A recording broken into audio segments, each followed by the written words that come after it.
where do we look? You just look at each other when you're talking. Got it.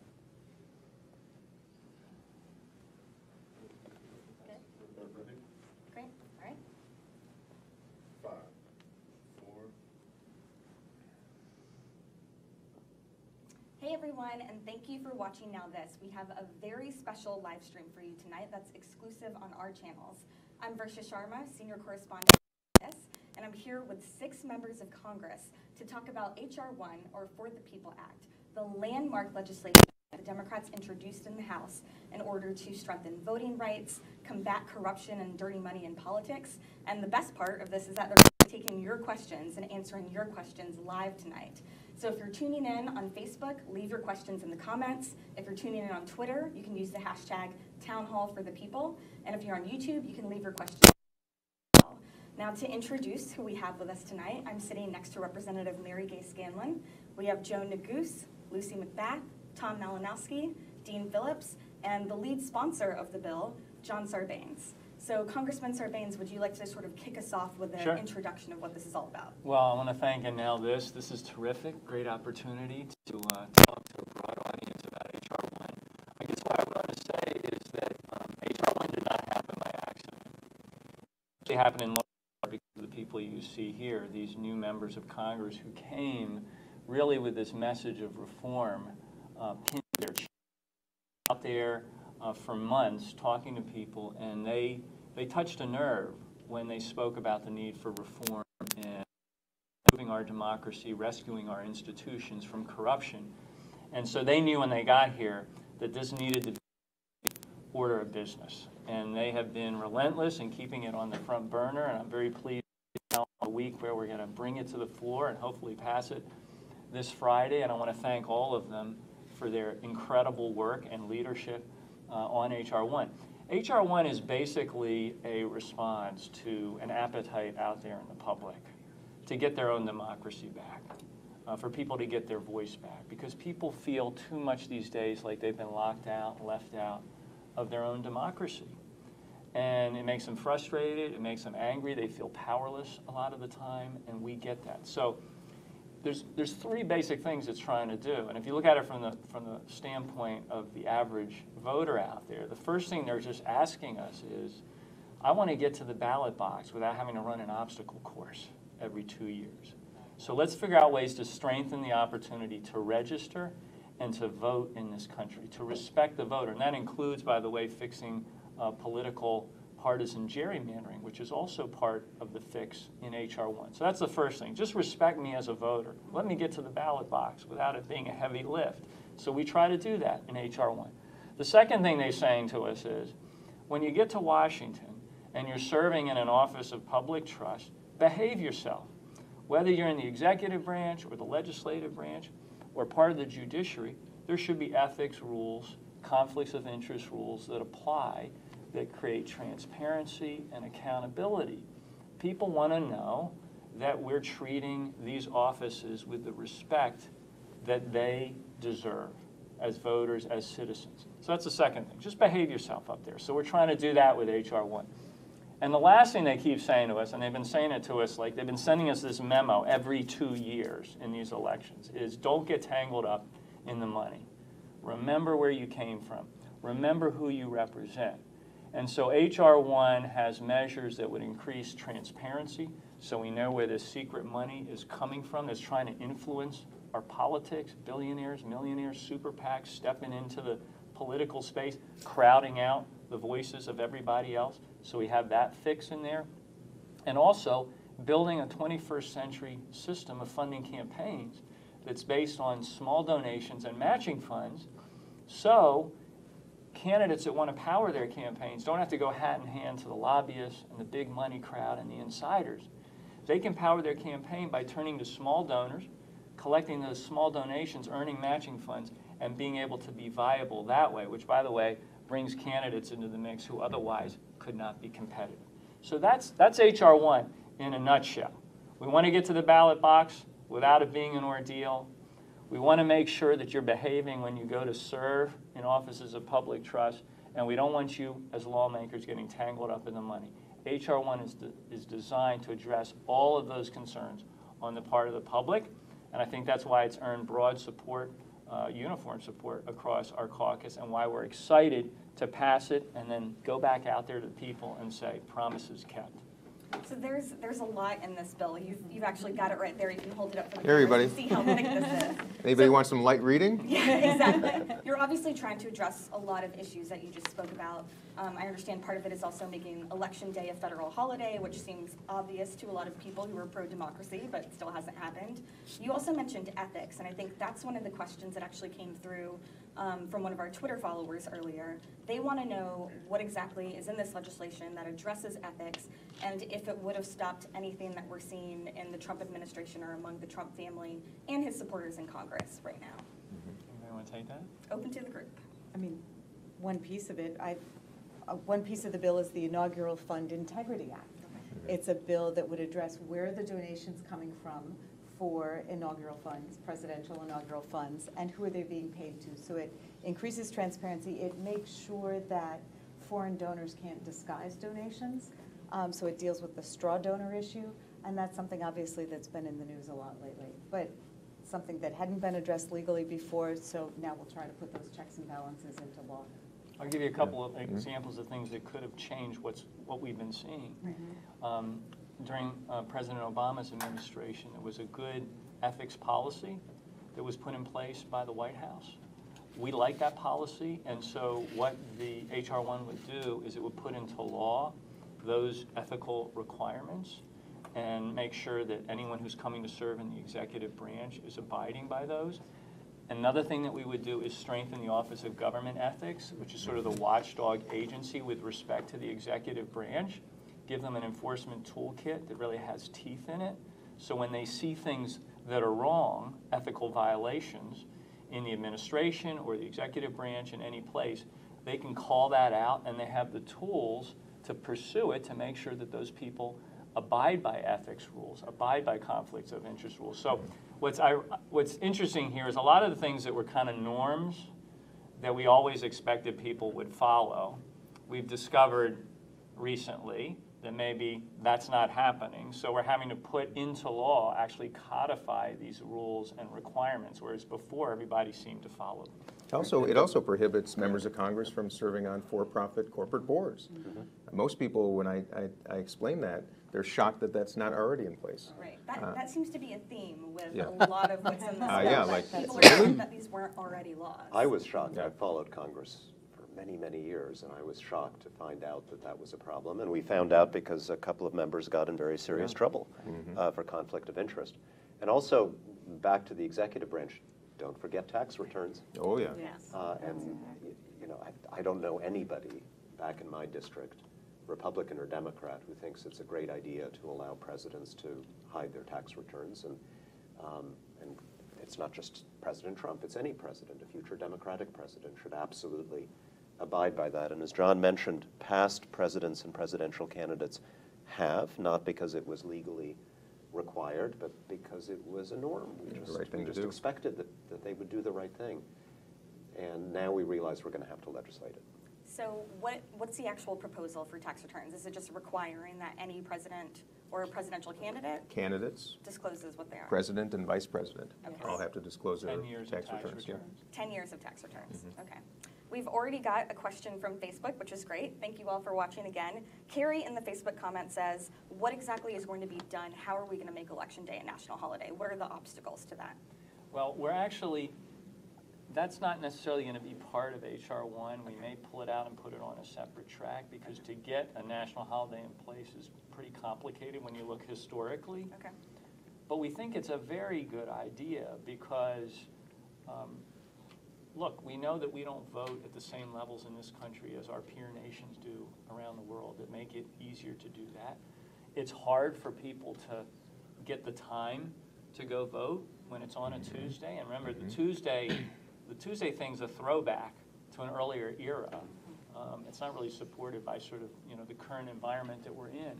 So this idea of making it much more possible for people through a holiday, I think, is something that deserves a lot of attention. It's something we intend to give a lot of attention to. We just want to make sure that we do it right so that once it happens, it's in place and it's sustainable. But it's all part of this idea of making that journey to the ballot box easier and more direct for everybody out there who wants to cast their vote. Look, the vote is the most important form of protest that you have in a democracy as a citizen. So we got to make sure that everybody has access to the ballot box. Let me give you one example. In Minnesota, we have some of the highest turnout traditionally in the entire country. But in the last election, only 37% of 18 and 19-year-olds voted, and an amazingly low number of teachers voted, despite their engagement in the mid-40s. And in no small part because school starts early in the day, oftentimes after-school activities, it's hard to get out and vote. Not to mention the fact that I don't think there's a more important day in a democracy than the day you vote. So it seems to make sense to elevate it. Yeah, there are folks in my district who wake up at 5 a.m., get on a 6:30 a.m. train. I'm from New Jersey. They're going to New York City. And if they're lucky, they're coming home at 7:30, 8 p.m. They've got kids at home who want dinner, who want to see their mom and dad. And still people make an extraordinary effort to get to the polls by 8 p.m. to cast that ballot or wake up extra early. Why should we make it that hard? And I'd like to piggyback on that because you talk about preserving the ability for our voters to be able to vote, the integrity of them being able to vote. Having come through Georgia's elections, when there was so much voter suppression, you know, we saw long lines at the ballot box, 3 and 4 hours. There were many of the machines that were malfunctioning. And of course, we had over 107,000 votes that were purged simply because voters didn't vote in the last elections. So those are really valid concerns that we have to really be mindful of too, because I think that, you know, I experienced that within my own election. And I've heard stories, we know what's been happening in North Carolina as well. So making sure that we preserve the ability for people to have the integrity to vote, you know, that is their right to be able to exercise the right to vote. And so we just need to make sure that we're also preserving that integrity. I mean, it's also why the voting provisions of H.R. 1 are so important, right? So my congressional district, Colorado's 2nd, was tied for the highest voter participation rate in the United States. There was one other congressional district that had just as high of a rate. Actually, it's Dean Phillips out of Minnesota. So, you know, Minnesota's third. Colorado and Minnesota. Colorado and Minnesota are 2 congressional districts. It's the snow and, you know, the best constituents in the world. But also, in Colorado, we have mail balloting. Right? And so you can vote from the convenience of your home. You don't have to go and stand in line for hours. So that's a very important part of H.R. 1. We have online voter registration in Colorado, so that again, folks don't have to go and drive in or, you know, take the bus to their local DMV or so forth to be able to get registered. They can do that from the convenience of their smartphone. So those are really just practical changes that are long overdue that are part of H.R. 1.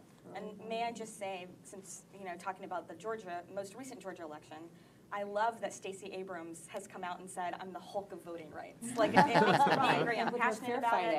Absolutely. It seems like it shouldn't be a partisan issue, and yet it is. So this is actually one of the more interesting questions that came in via Twitter today. Pete on Twitter said, okay, Senate Majority Leader McConnell has characterized H.R. 1 as a, quote, Democratic power grab. Does that mean that he's implicitly recognizing that Republicans benefit from lower voter turnout? Yes. Sounds like it. It's very revealing that he would say that and that he's not self-aware enough to recognize that that's what he is basically admitting to.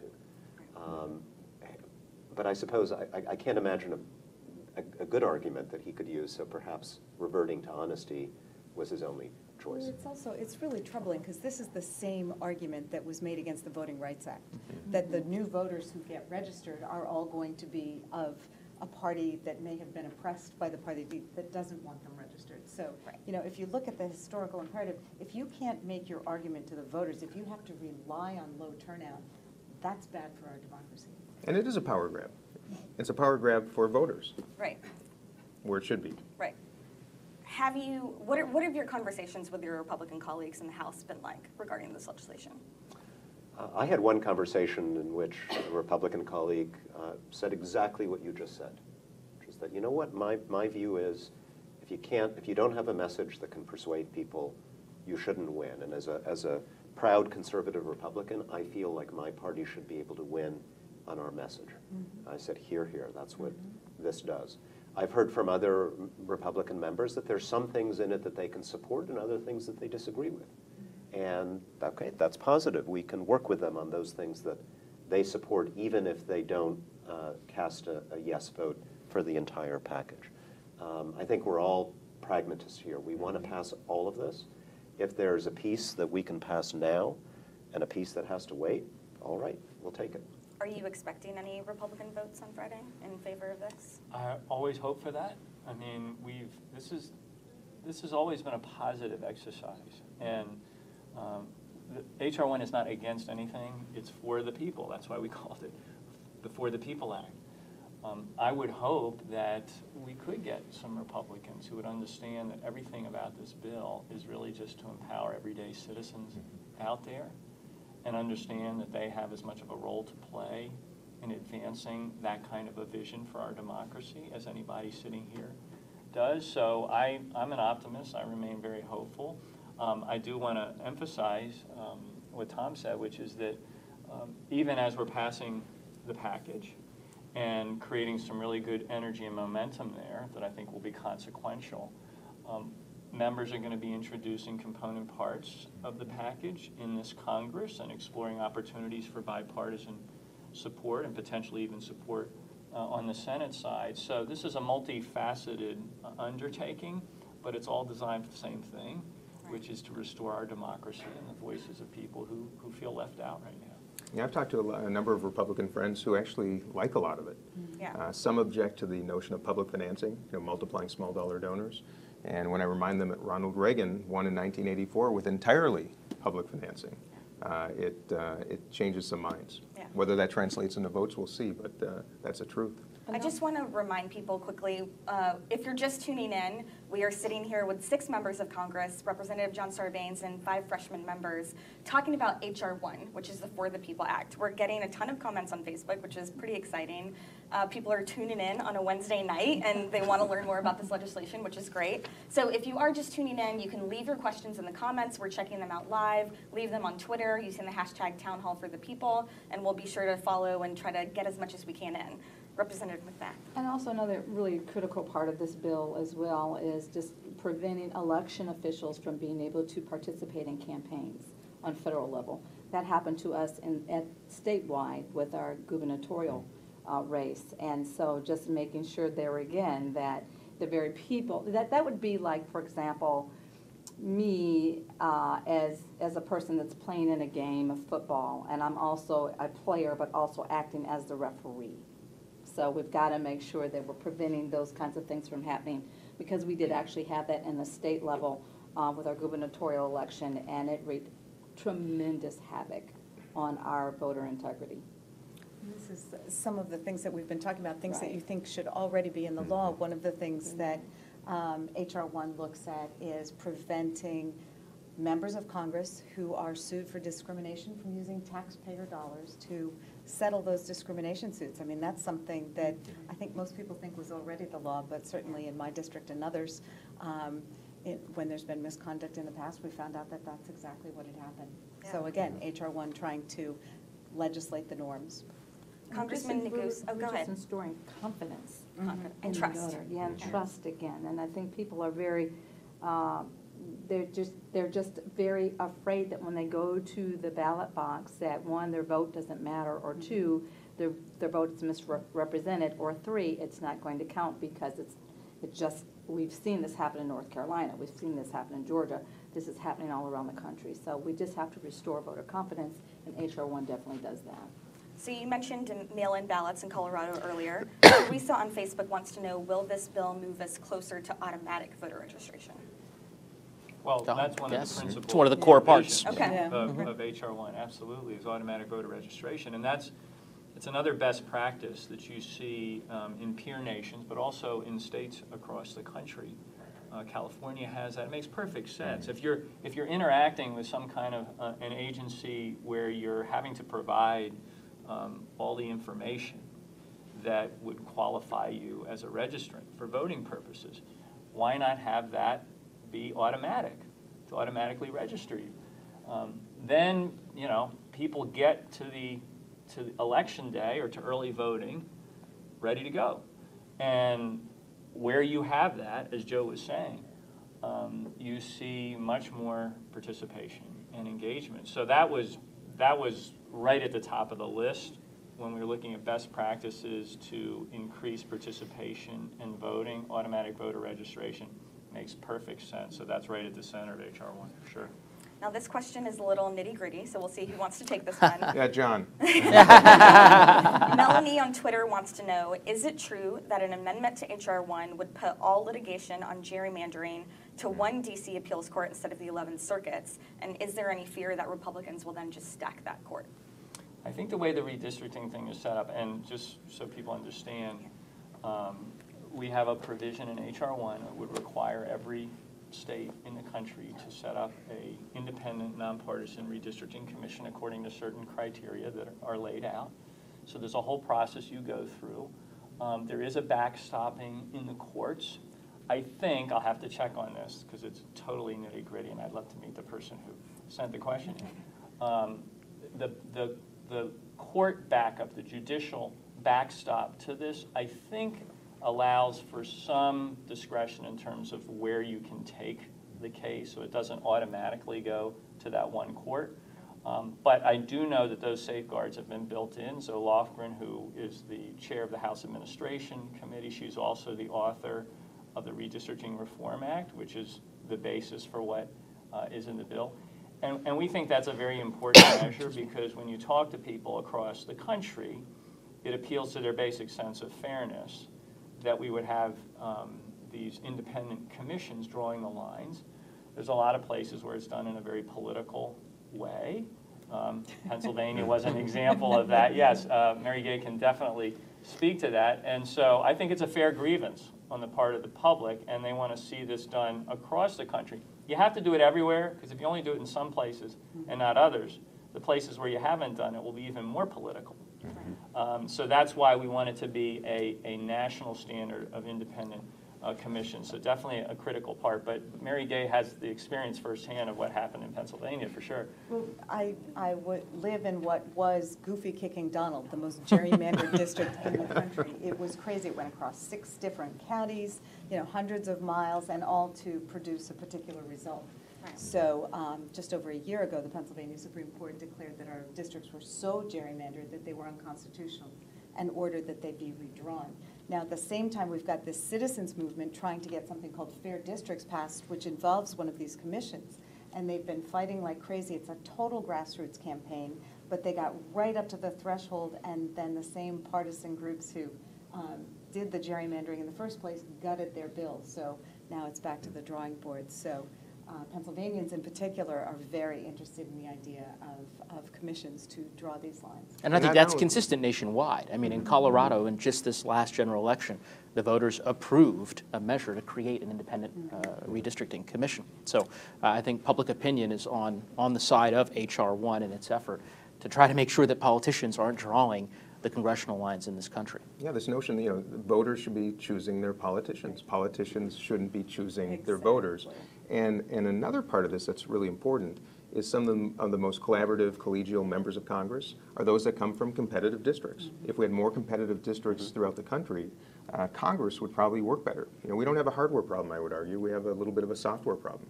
And when we have deeply red and deeply blue districts, that doesn't bode well for collaboration, typically in a legislative body like ours.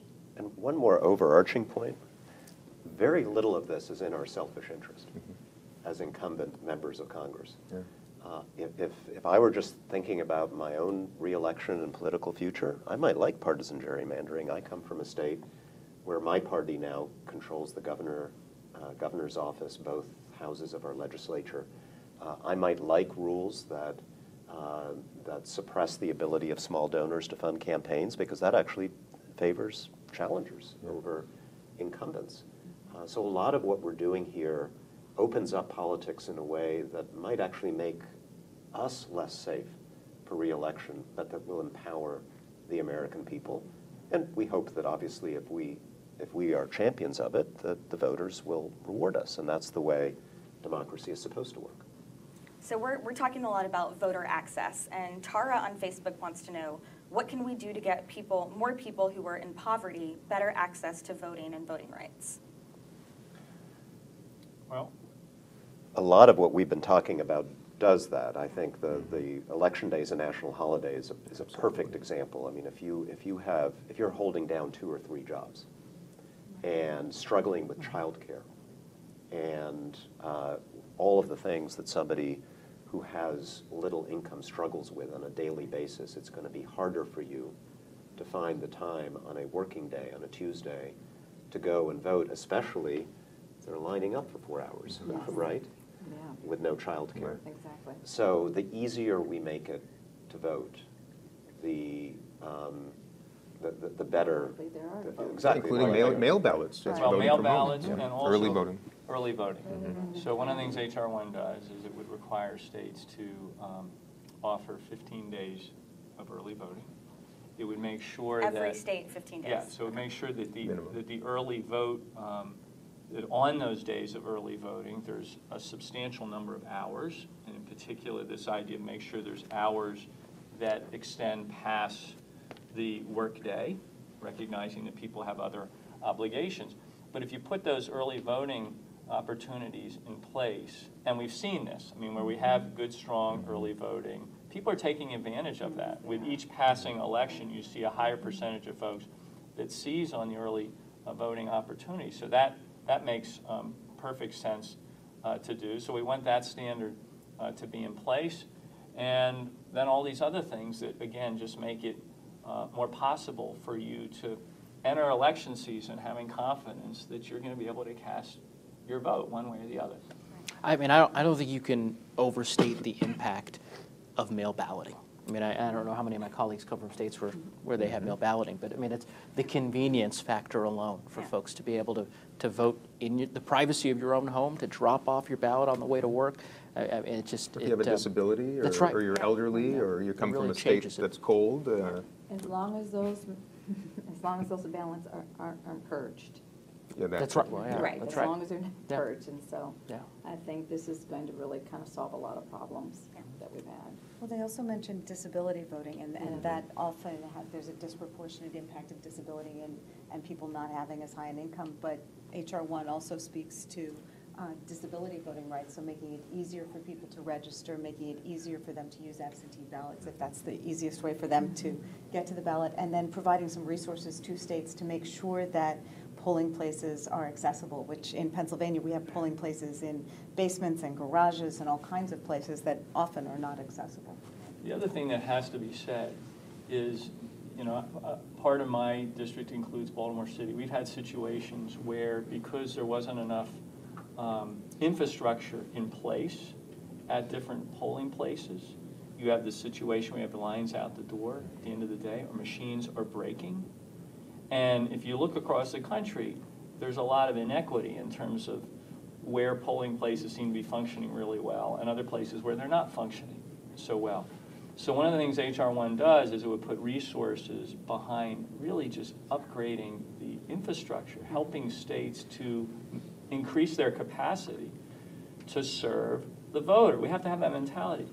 We're serving the voter. When you serve the voter, you make it possible for them to vote. So it's all these things to improve registration and the ability to get to the ballot box, but it's also the infrastructure when you get there. If there's just one machine that's working and you've got 100 or 200 people out the door, that is undermining their right to vote. So we got to build that infrastructure, and we put good resources in the bill to make sure that that's a possibility. Congressman Neguse, I respect that you've brought up mail-in ballots multiple times now. My husband is from Oregon, and he regularly brags about Right. their mail-in system. And other people are like, well, what about the I voted sticker that you get when you go to the polls? Well, they sent him, like, I voted stickers digitally. That's In 20 different languages. And you know, you have a menu of options, right? Right. So if you want to go in and early vote, you can go in person and vote. You can get the sticker. It's empowering the voter. That's what HR 1 fundamentally does. I just want to remind our viewers on Facebook, Twitter, and YouTube, if you're just tuning in, we're sitting with 6 members of Congress who are all supporting HR 1, the For the People Act, which is legislation, as we've been talking about in great detail, to strengthen voter rights, strengthen people's access to voting, and a number of other things in terms of ethics and combating corruption in politics. And we're answering your questions. We're taking them live on Facebook, Twitter, and YouTube. So thank you all for watching and being in the comments. Let's see, John on Facebook wants to know, how will this bill improve resistance to hacking and cybersecurity? Is that addressed here? Absolutely. So there's also going to be funding to go to the states to help them strengthen and harden their election systems against hacking. We know what we saw in the last election, really the last couple of elections, in terms of these foreign interests getting into the business of our elections. Not any evidence yet that the actual vote tally was tampered with, but we don't want to wait for that to happen. So H.R. 1 actually invests resources and seeks best practices in terms of, like I said, hardening the election systems, making sure there's more security, combating against these hacking attempts. I think it even will facilitate some kind of like a hackathon thing to bring in these folks who can kind of test systems and figure out where the weaknesses might be. So it's not just about getting to the ballot box and casting your vote. It's walking away from the polling place with supreme confidence that that vote will be tallied and nothing will tamper with it. Because if people can't have confidence in the final vote tally, then where will our democracy be? So the election security piece is absolutely critical. It's part of the whole puzzle. And again, it's just about respecting the voter and protecting their interests. So when we're talking about election security and machines, are we talking about specific funding to help shore up these resources? What are we talking about in terms of how this addresses it? Well, you were speaking about election security grants earlier. There is money in the bill for grants, but then we just added an amendment today that would provide expertise in the awarding of those grants, so making sure we have election security experts guiding where that money goes. Okay. I wanted to ask, because Ruben in our Facebook comments wanted to know how can we improve voting machines, and it sounds like bringing in some of these experts. Well, other elements are like use of paper ballots is one of the best practices that H.R. 1 leans on very hard. So, I mean, it's not rocket science necessarily what you need to do to protect the right to vote and enhance the right to vote. You can look around our country and you can find these best practices. And what we thought it made sense to do in H.R. 1 is say to the whole country, if this works really well and it does right by the voters, then we're going to insist that every state step up and find a way to offer that to the voters. So, you know, the other side says, oh, it's a federal takeover of elections. No, it's not. It's saying here's some best practices that we want the states to step up to, lean into, make sure that they're providing that. The states have the authority to put those systems together. We're just saying meet a certain standard, and it's a standard that's very common sense, and I think that is appreciated by people all across the country. With funding to help. With funding to help. And we desperately need that in New Jersey, so please. No, there's funding in the bill. We have these voting machines that everybody thought were so cool in the 1970s when they were introduced, because they had these buttons with lights. Bell-bottom machines. And yeah, and no wasteful paper trail. Right. Yeah, right. And of course now we know, we've done these hackathons, we've had experts basically hack into our machines in a matter of minutes. And as we speak, all these machines are sitting in a warehouse somewhere, and I'm sure the Russians can't break into a warehouse in New Jersey, right? Right. Sounds So, totally impossible. Please help. Yeah. And it's not just the machines, you know, it's also the integrity of the marketing in campaigns. You know, the Honest Ads Act, which would ensure that foreign nationals aren't buying advertisements on digital platforms. I think anything over $500, you know, has to be confirmed that it's not purchased overseas, which we're going to find out, I think, more soon, but there's suspicion that that's been happening for some time. Correct. One thing I'm surprised, at least I don't get it when I vote in New York, is a receipt of my vote. Is that something that's addressed or that you all have discussed? I don't know. I don't think we get that specific. Okay. I mean, different states obviously have implemented different systems around that. But I mean, that's another best practice that one to look at going forward for sure. Yeah. That's a good idea. Melody, well, I feel like you've answered this question in some detail, but I'm going to ask it on behalf of Melody on Facebook. She wants to know what are the stakes here, and what are you doing to instill more confidence in people? Does our vote actually matter at this point in 2019 if we don't have a lot of this in law that you're proposing yet? I mean, I would say your vote certainly matters, because absent your vote, we wouldn't have the opportunity to ultimately be, to pass some breathtaking and incredible reforms in 2 days' time, right? I mean, we wouldn't have the majority that will enable us to move forward in this way. So folks who voted for that change this last November, I mean, elections have consequences, and I think you're seeing that play out in the people's house. Oh, my gosh. I would not be here if the vote didn't matter. Yeah. I come from a district that has never elected a Democrat since 1979. I come And from it's Newt Gingrich's former Newt district, Gingrich right? is Yeah. right. I come from a district where there has never been a minority that's ever received the Democratic nomination. I come from a district that has never had a minority hold the seat at all. So yes, I was able to get the votes of moderate Republicans as well as independents. Votes do matter. From the local level all the way to the presidential level. We remember Bush and Gore in Florida. I mean, it hung on, literally the hanging Chad vote. It matters. That said, immensely. To flip the House, which is supposed to be the body that represents the people, the popular vote of the United States, Democrats had to win, 54, 55, 56% of the popular vote nationwide because of partisan gerrymandering. So we had to overcome an extra challenge. We got here, but we had to overcome an extra challenge to get here.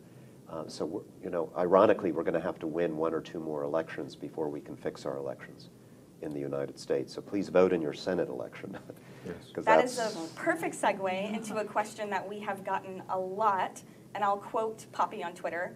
It's unlikely that this legislation is going to pass the GOP-controlled Senate. Are you going to guarantee that this legislation in some form is going to be reintroduced once Democrats do control the Senate?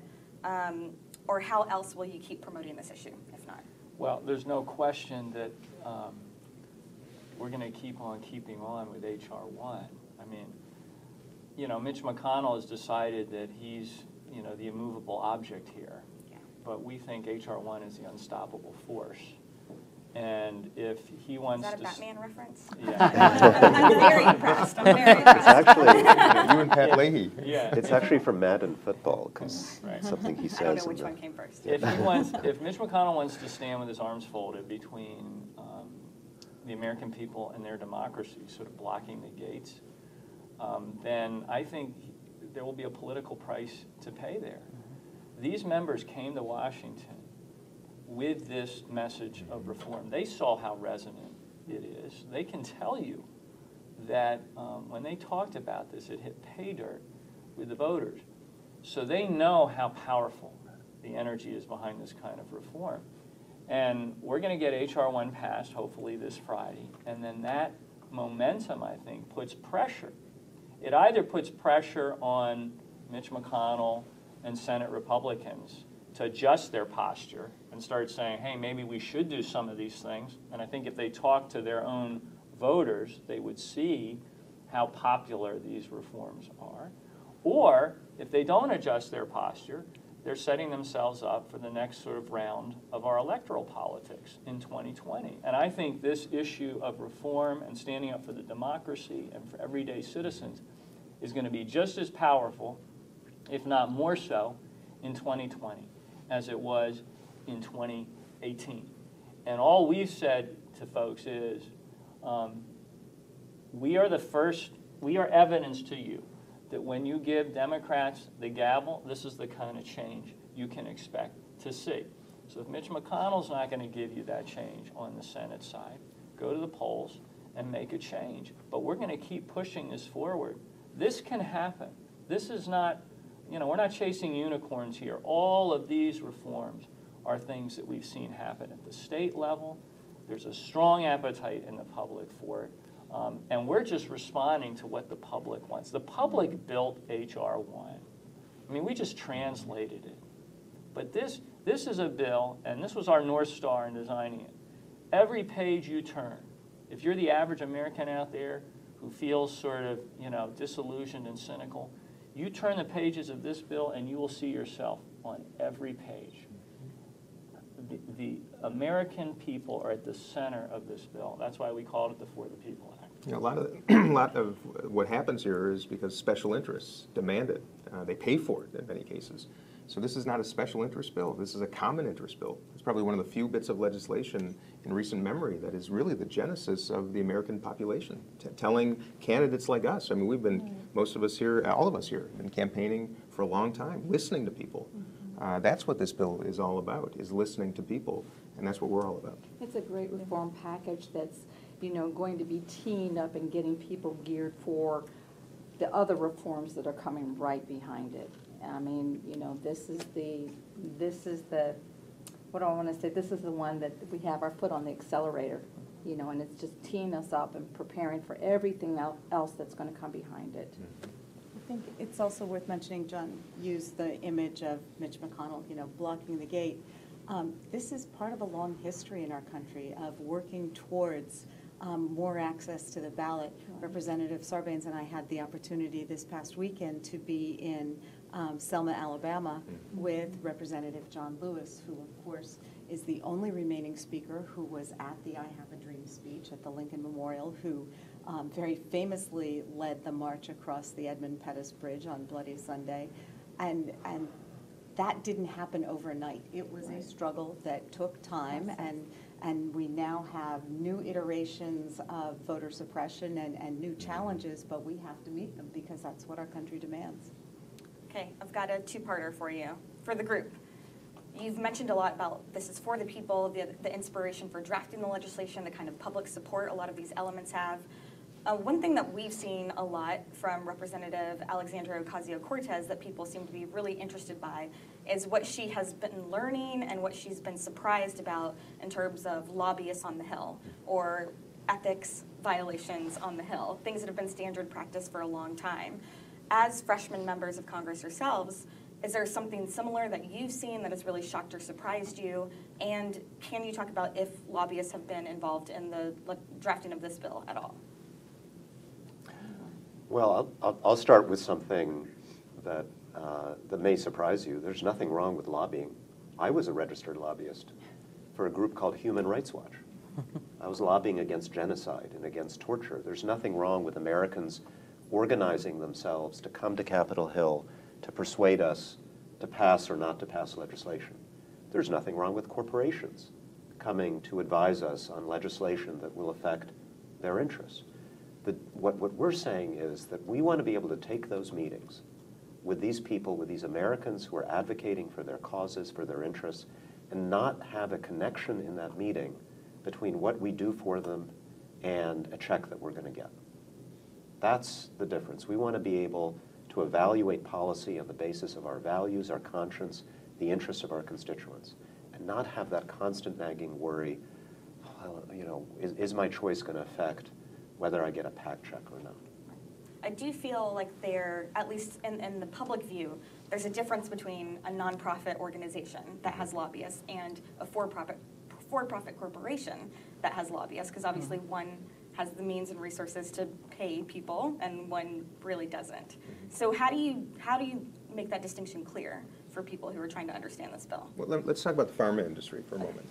The pharma industry spends about $240 million a year to pay people to come into our offices all year long, about 3 people for every single member of Congress. They enrich campaign coffers to the tunes of many, many millions of dollars more. And are there lobbyists that write PAC checks, come into offices and lobby, and actually draft legislation? Absolutely. And is it wrong? Yeah, absolutely. And this bill is a beginning. It's not an end. We got to take steps to affect change. And it should, no matter what happens here, it's got to be transparent. And it's not all the time. So if you ask about surprise, yeah, I'm both surprised and disappointed. And this bill is a beginning of fixing all that because it's our responsibility. And I do think, I mean, Tom mentioned nonprofits that are in this business. I've worked in this business, in the business of trying to influence legislation. I've worked in the voting rights field for a long time, so as I was coming into Congress, I was reaching out to the Brennan Center and Lawyers Committee for Civil Rights and the NAACP Legal Defense Fund, and these groups that have been looking at these issues, looking at gerrymandering, and Citizens United, looking at how can we improve our campaign finance system. So I think getting that input from those groups who are lobbyists, I guess, technically, when you're talking about it. Going to the experts is a good thing, and hopefully they've shared some of their expertise.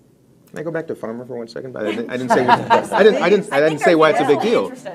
You don't spend that kind of money for nothing.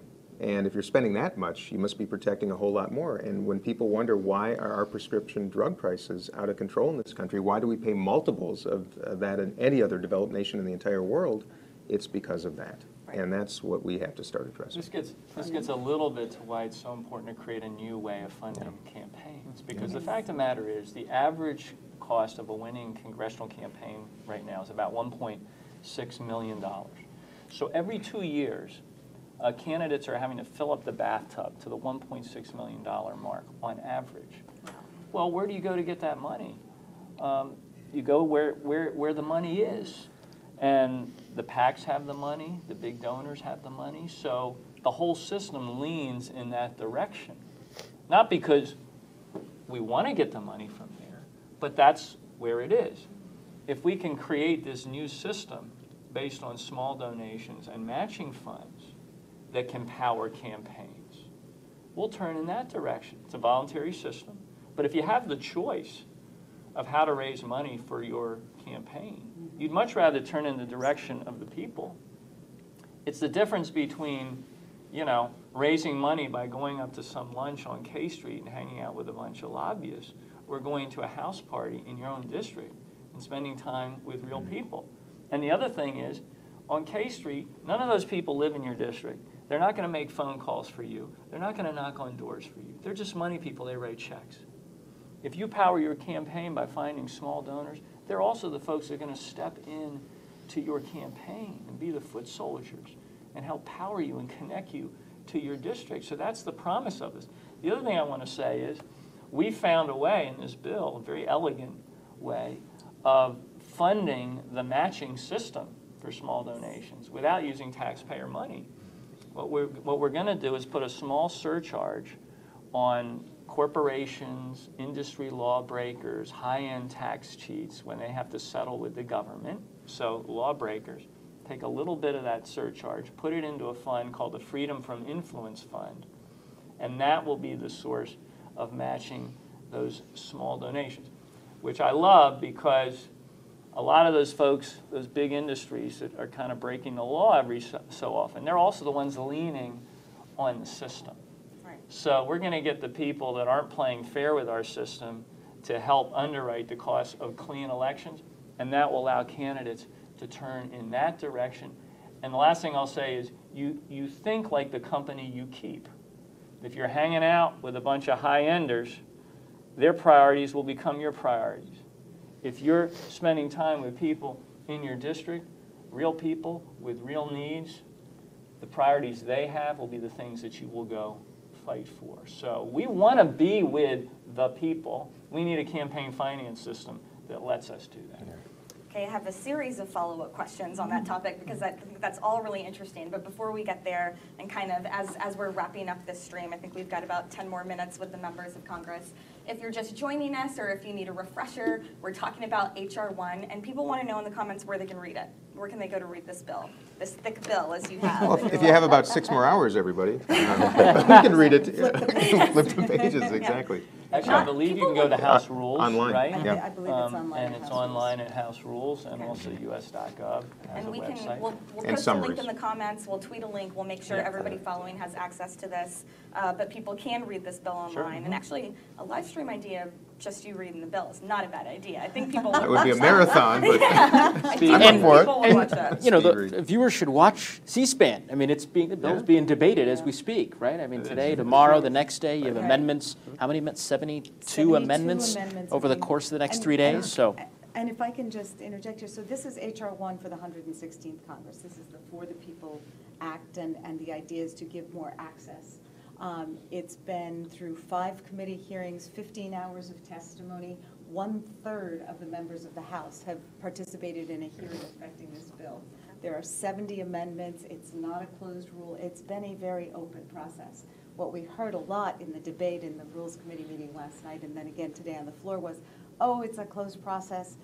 H.R. 1 for the 115th Congress was the tax cut bill, the big money tax cut bill. There were no amendments, there were no hearings. The only markup happened in private, and they sent handwritten notes in the margins of the bill to the floor that were done by lobbyists. So it's a very different session. This is for the people, it's open, there's been input, and that's how we're rolling. Teresa on Facebook wants to know, how will this impact putting caps on election spending? You mentioned that 1.6 million figure is pretty absurd. The average. You know, in Canada, I don't know if people know this, in Canada, election races for MP, members of parliament, are capped at 170,000 Canadian dollars. And the average here is 1.6. I don't know about all of you, but my race cost a whole lot more than that. Mine did too, yeah. I think all of us. All of you? You know, and what's interesting, you know, as probably most people know, campaign contributions are capped. Maximum is $2,800 now this year, up $100 from last year. There was an effort to cap expenditures, which I think would be an extraordinary accomplishment and entirely change the game for the better for everybody in this country. But courts overturned that. That would require a constitutional amendment. Yeah, and that would require an amendment, which, by the way, is part of H.R. 1, is overturning Citizens United. And the dark money that is increasingly, campaigns are being outsourced to super PACs. And that is not in the best interest of this country and anybody who lives in it. And another thing, too, though, is that I think, you know, when people say to me, what was so surprising to you when you got to Washington? Yeah. And I have to honestly say that I've been here for a very short period of time, and already I'm thinking about re-election. Already I'm having to raise money for re-election. When I think we should be at a time when we're really concentrating on governing and not having to be concerned about, I've got to go make the donor calls. Right. You know, I've got to, you know, talk to the PACs. I've got to, you know, when we should really be interested in governing. And I think this package really helps alleviate a lot of that additional stress and pressure of us having to get back here again so soon.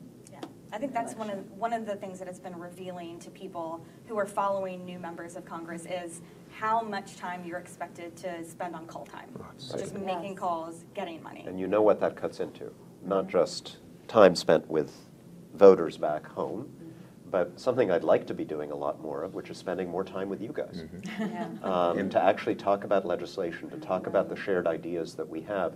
And by the way, going out to dinner, going out to lunch with my Republican colleagues, with whom I disagree on a lot of things, but when I've had time to sit down and talk to them, we find common ground on something. We would legislate a lot better if we weren't constantly being pulled out of what actually the job that people sent us here to do, to be worried about what you just mentioned. It's just 2 hours a day, 535 total members of Congress, 435 in the House, 100 in the Senate. Just 2 hours a day per person. That's 1,000 hours a day dedicated to fundraising, dialing for dollars, as they call it. I don't think that's what Americans want, and we have to we have to be transparent. These are the rules as they exist. This is a beginning, and hopefully one day we can change this entire money monster. You mentioned Citizens United. So how does Congress overturn a Supreme Court ruling like Citizens United? Well, it's not an easy process to change the Constitution, which is what you would have to do. There's two ways to solve for Citizens United. You could get a completely new Supreme Court that would make what we would probably view as a more rational decision about sort of equating money and political speech. I don't think any of us have the expectation that that's going to happen anytime soon. So the other route you can take is through a constitutional amendment, but that requires a supermajority vote in both the House and the Senate. It requires that you get state legislatures to ratify that. It can be a very long process and a difficult process.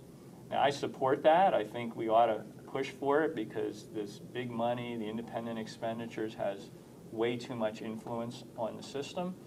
But in the nearer term, there are things we can do to combat the big money. We can crack down on the way super PACs coordinate with candidates. They kind of wink and nod. They're not supposed to do that, but they do it. We can increase transparency and disclosure of the big money. The Disclose Act is part of H.R. 1.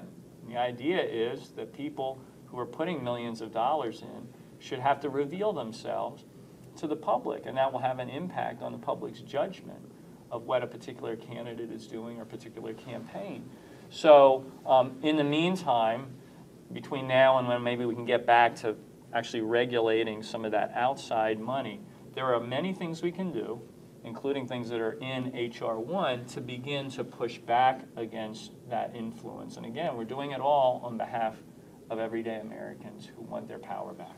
I wanted to ask you about a video, I don't know if you all had a chance to see it, that Kevin McCarthy put out today about H.R. 1, and he says Democrats are trying to tip the scales. We kind of addressed this earlier talking about Mitch McConnell, but you kind of specifically refuted him, because I think one point that he makes in this video is some Republicans are trying to say this would take taxpayer money when we're talking about reforming funding for elections. It's not some, it seems like it's all of them. They're suffering from some kind of collective delirium on the floor of the House today, because they just kept saying it over and over again. It's just not true. We figured out a way to support this small donor matching system without using taxpayer money. Now, I guess they got it into their talking points, and they're having trouble sort of surgically removing it from their talking points. But we're going to make that very clear to the public, that it's lawbreakers, not taxpayers, that are going to underwrite this clean election system. And actually, it borrows on some models that we've seen across the country. That's the other thing I want to say. This idea of public financing, matching small donors, we see these systems everywhere are popping up. People love it because it gives them power again. And just to close with an example, is in New York City, before they had a system like that, a matching system, there were whole parts in New York City where nobody ever made a small donation, almost whole boroughs. Why? Because the candidates never went there and asked people for their support. Then they put in a system that matched small donations for the city council and their races there. And like flowers blooming in the desert, all of a sudden you start these small donations coming into candidates. Why? Because the candidates, it was worthwhile for them to go talk to those people and meet them and ask them for their grassroots support. And so people are much more engaged as a result of that small donor matching system. We want the same kind of thing to happen at the federal level, because it helps us connect with our constituents. Mr. McCarthy is right, though. It is tipping the scales. The scale's like this right now, and it's going to tip it back to be fair for everybody. You mentioned Republican talking points. We have a question from Rubel on Facebook. He says, Republicans also say this bill infringes on the First Amendment. How do you respond to that? In what way? Yeah. I assume it's about money and politics and free speech and corporations are people.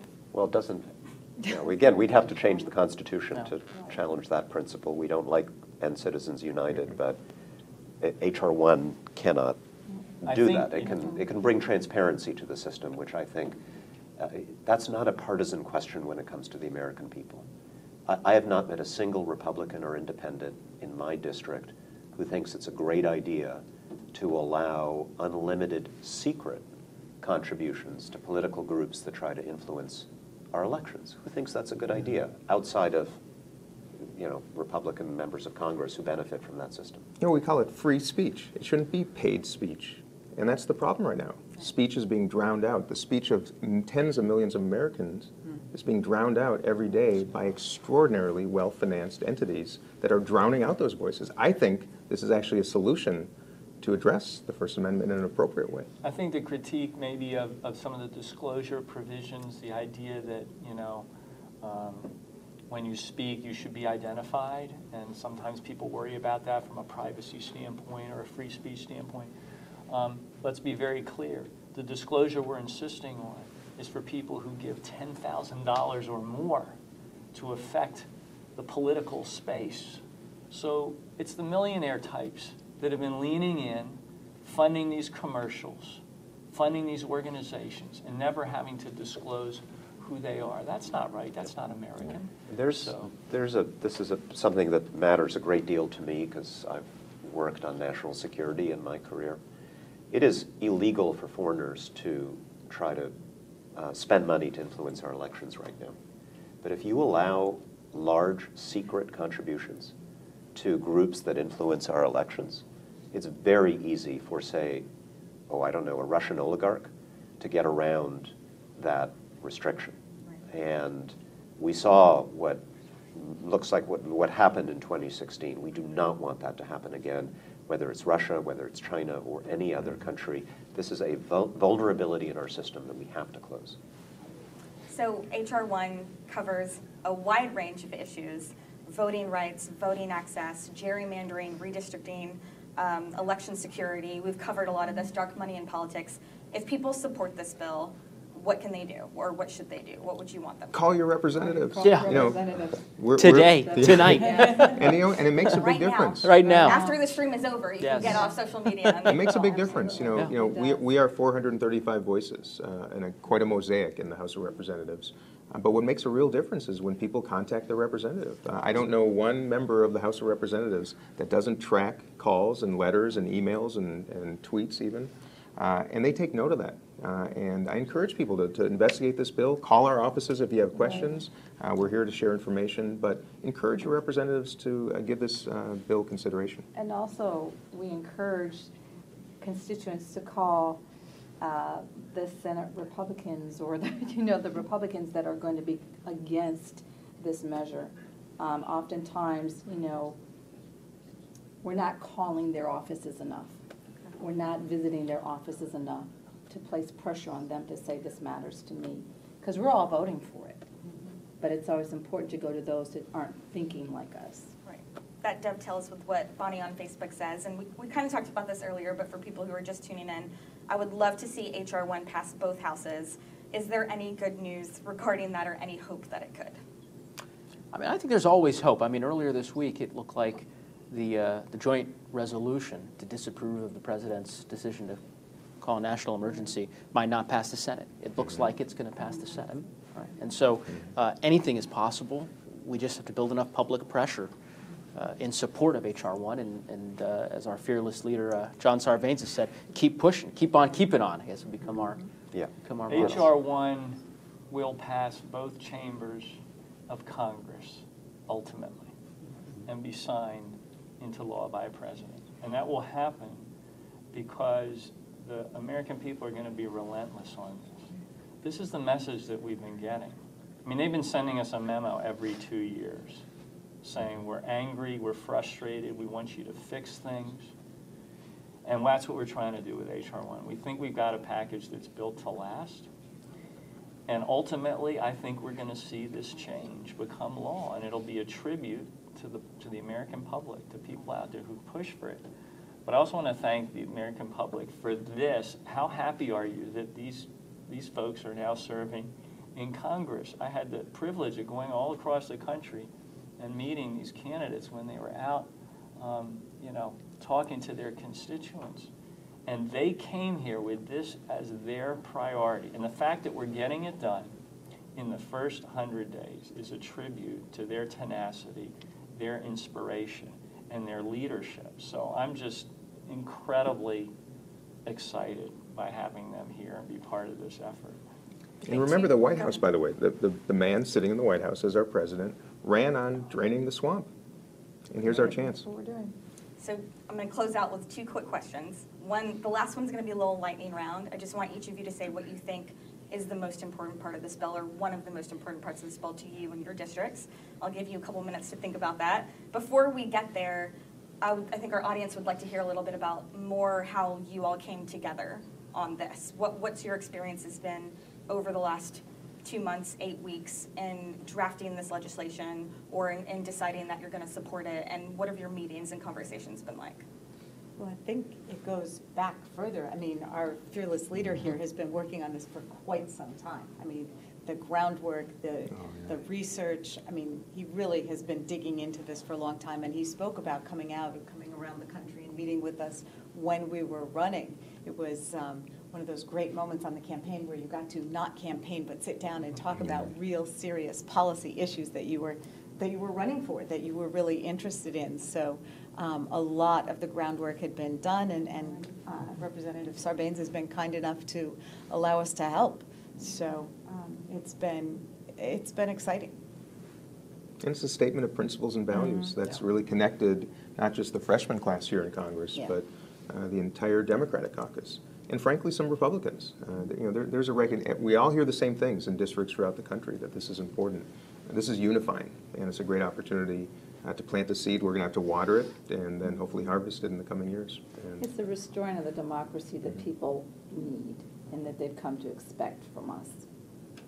When did you all meet each other, by the way? Was it that first week of orientation? Or was it before that, maybe during the campaign for some of you? Dean and I met on a panel in California. We met there. When we had no clue that we could even possibly orientation. win. Yeah, through orientation. Yeah. What was the panel in California? It was before you were running? Yes, Sherry Bustos was there, and there were several of us that were called to come out to California, and the movie producers in the movie industry, and there we sat on the panel and we talked about our objectives and things that we wanted to do during our campaigns, and it was a fundraising event, right? Basically, that's what it was. That's So, reality. yeah. That's the reality. That's Yeah, what people, which is, I'm glad you say that, because that's what people have to do. And part of this bill is designed to attract people who have the dream of serving and the capacity and the interest, but don't have the access. And, you know, we're a country too predicated on affording privilege to those that already have it. And this is a way to actually open the doors to a lot of people who might be watching right now, who thought about running for an office and Level the playing field. a level playing field, so you can do it. Because this is a country that is predicated on the ability to do that. I'd like to see the day when people have to schlep around the country a little bit less to raise the resources to fund a campaign, instead spending that time breaking bread with one another, studying legislation, and getting the work done that we're sent here to do. All right, it's been a wonderful discussion about HR 1. Thank you all so much for joining us. Thank you to all of our online viewers and commenters who have submitted a great number of questions. Lightning round to close out. We're talking about HR 1. The vote is on Friday. What is the most important part of this legislation? As a long-term voting rights advocate, I'm really excited about the voting rights provisions. Eyes on the prize. Voting rights provisions, in my view. Voting rights, election, official integrity. I like all the provisions, but my favorite part is that it is unifying. That in a time when our country is so divided, we can all come together to champion something that in our districts brings together Republicans and Democrats almost in equal measure. I think the end of gerrymandering is perhaps one of the most important, because more competitive districts mean more voter turnout and better people being sent to Congress.